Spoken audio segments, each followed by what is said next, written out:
नमस्ते दोस्तों, आप सबका एक बार फिर से स्वागत है आपके अपने YouTube चैनल सत्य सनातन में।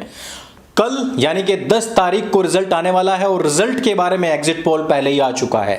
आप सभी लोगों को भी पता होगा कि प्रत्येक चैनल ने, प्रत्येक एग्जिट पोल ने यही बताया है कि योगी आदित्यनाथ कम से कम 250 सीट लेकर के आएंगे और अधिक से अधिक 300 पार भी जा सकते हैं। लेकिन इन सब से इतर बहुत सारी ऐसी चीजें हैं जिनके विषय में हमें बात करनी चाहिए, अत्यंत आवश्यक भी है। और वो सब बातों पर हम जाएं उससे पहले आप लोगों से एक अपील है कि चाहे कोई भी धार्मिक व्यक्ति हो, मजहबी व्यक्ति हो, अपने धार्मिक ग्रंथ अवश्य पढ़ता है, सिवाय हम लोगों को छोड़ करके। यदि हम लोग अपने ग्रंथों को पढ़ना शुरू कर दें तो वास्तव में हम अपने इस देश को सनातन वैदिक हिंदू राष्ट्र बनाने की ओर अग्रसर कर सकते हैं। और उसके लिए हमने छोटी सी पहल स्टार्ट की है, शुरू की है सनातन हाट। सनातन हाट से आप भी अपने धार्मिक ग्रंथ, अपने ऐतिहासिक किताबें घर बैठे खरीद सकते हैं।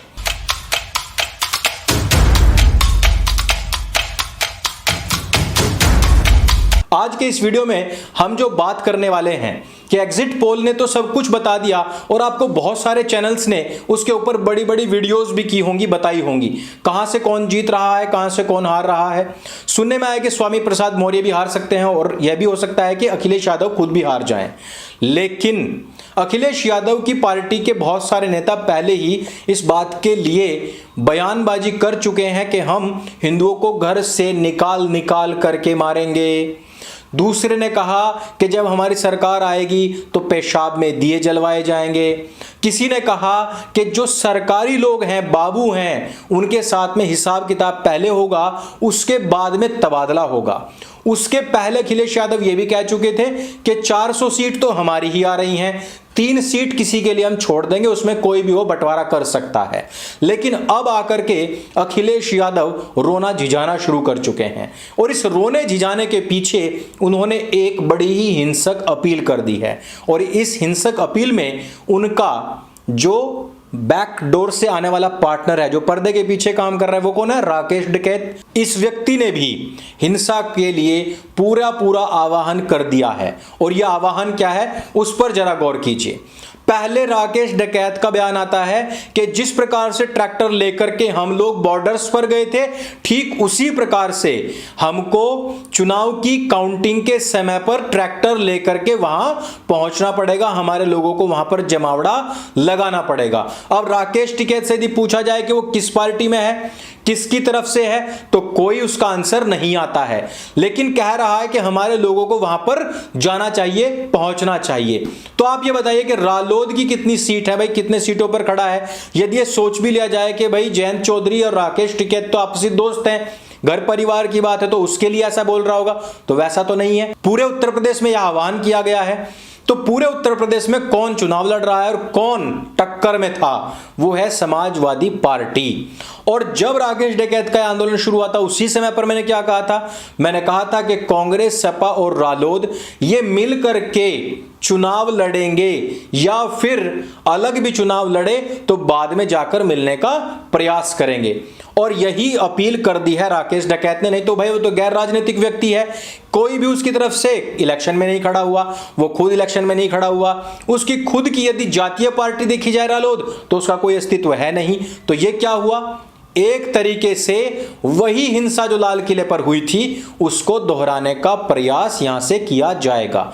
दूसरी अपील खुद अखिलेश यादव ने उसी तर्ज पर कर दी है। पहले एक झूठा नैरेटिव बनाया गया कि कुछ ईवीएम जो थी वो कचरे की जो गाड़ी होती है उसमें मिली, लेकिन जब उसके पिक्चर्स सामने आए तो पता लगता है कि ये सारे के सारे जो दावे थे वो झूठे थे और ये जो मशीनें थी ये सारी की सारी डेमो वाली मशीनें थी और ये डंप्ड थी। लेकिन जब तक कि ये सच्चाई आती, इनके जितने भी मतांध लोग हैं उन लोगों ने अफवाह फैला दी। और उसके बाद में जो 400 सीट लेकर के आने वाला था अखिलेश यादव, वो व्यक्ति कह रहा है कि हमारी तो कोई सीट आ ही नहीं रही है। इसके लिए आपको क्या करना पड़ेगा? इसके लिए आपको लोगों का जमावड़ा लगाना पड़ेगा, तैयार करना पड़ेगा लोगों को, और वहां पर जम करके इसके खिलाफ लड़ाई लड़नी पड़ेगी, क्योंकि ईवीएम तो अब हैक हो गई है। हालांकि हर बार ईवीएम पर यही ठीकरा फूटता है, जीत हार किसी की भी हो, लेकिन ईवीएम बदनाम होगी इस बार योगी जी के लिए ही। वो पश्चिम बंगाल में क्या हुआ था, पंजाब में क्या हुआ था, राजस्थान में क्या हुआ था, मध्य प्रदेश में क्या हुआ था, या फिर अन्य जो राज्य हैं तमिलनाडु में क्या हुआ, ये सब चीजें भूल जाइए। ईवीएम केवल वहीं पर हैक होती है जहां पर विपक्ष हारता है, और आज तक भी किसी ने भी इस पर जो दावा ठोका है उसको सिद्ध करने के प्रयास नहीं किए हैं, क्योंकि सबको पता है कि कहीं ना कहीं अपने लोगों को, अपने प्रत्याशियों को किस प्रकार से मूर्ख बना करके रखना है। उन प्रत्याशियों को जिनसे उन्होंने 2.5-3 लाख रुपए प्रत्येक टिकट के लिए रखे हैं, और वो प्रत्याशी क्या कर रहे हैं, ये वो प्रत्याशी हैं जो अक्सर करके योगी मोदी के जो वोटर हैं उनको मूर्ख बताते हैं। लेकिन अब देखिए, गाड़ी में खड़े होकर के दूर से दूरबीन से ये दीवार के अंदर झांकते हुए मशीन के अंदर तक झांक ले रहे हैं, और इनको पता लग जाएगा यहां दूरबीन से ही कि ईवीएम को टेम्पर्ड किया जा रहा है अथवा नहीं किया जा रहा है। गजब। अब ये लोग, जितने भी लोग थे जो हारेंगे, इनका क्या होगा? इनको वापस पैसा ना देना पड़ जाए किसी को भी, तो ठीकरा कहां फोड़ेंगे? ईवीएम के ऊपर। सिंपल सा फंडा है।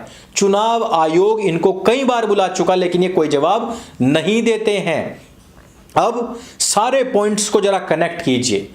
पहले ही समाजवादी पार्टी का रिकॉर्ड बहुत ज्यादा खराब रहा है। पहले ही उसके कार्यकाल में प्रति वर्ष तकरीबन 400 दंगे हुआ करते थे, आए दिन कर्फ्यू लगा करता था। बड़े बड़े गैंगस्टर इनके विधायक और मंत्री हुआ करते थे। उसके बाद में जब ये हारे, उसके बाद भी इनकी पार्टी के लोगों ने अपनी गुंडागर्दी ज्यों की त्यों जारी रखी। फिर उसके बाद में जब चुनाव आने को हुआ तो इन्होंने उन्हीं सब गुंडे लोगों को टिकट भी दिए। उसके बाद इन्होंने कहा कि हम घूस भर देंगे। कहीं पर मारपीट भी हुई। अभी आपने देखा होगा करहल में तो मारपीट भी हुई है जो प्रत्याशी थे उनके साथ में। उसके बाद में इनके लोगों ने हिंदुओं को निकालकर मारने की धमकियां भी दी, और फिर उसके साथ ही साथ अधिकारियों से भी बदला लेने के बयानबाजी इन लोगों ने की थी। साथ ही साथ राकेश डकैत और अखिलेश यादव इस बात की अपील कर रहे हैं कि वहां पर ट्रैक्टर लेकर के पहुंचना है, वहां पर अपने लोगों को लेकर के पहुंचना है। एक गुस्सा, एक फेक आक्रोश पैदा किया गया ताकि लोगों को पता लग जाए, कहीं ना कहीं एक वहम बैठ जाए कि जो अगर हम हारे तो इसकी पूरी की पूरी गलती किसकी है? वो है शासन की, तंत्र की, सरकार की और चुनाव आयोग की।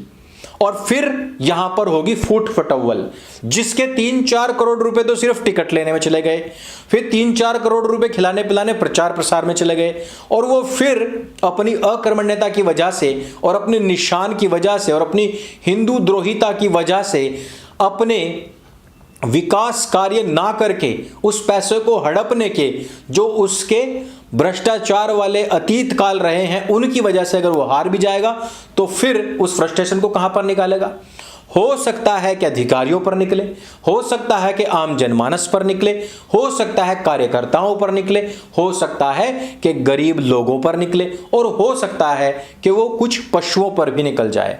यह पैशाचिक प्रवृत्ति के जो लोग हैं, जिनकी गुंडागर्दी अब 10 साल के लिए लॉक होने वाली है, इन लोगों के सामने केवल एक ही धंधा बचता है, और वो हो सकता है कि वो हिंसा कर सकते हैं।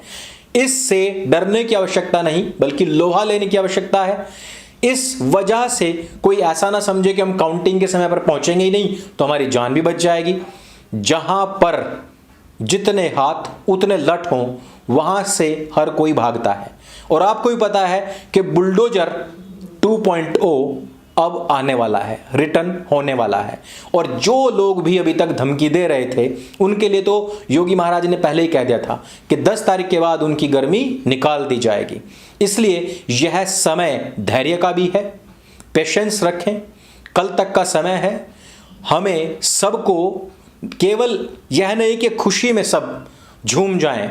बंगाल की हिंसा को याद रखिए, जीते कोई भी, लेकिन ये लोग हिंसा के लिए पूरी तैयारी कर चुके हैं, ऐसा प्रतीत होता है इनकी बयानबाजी की वजह से।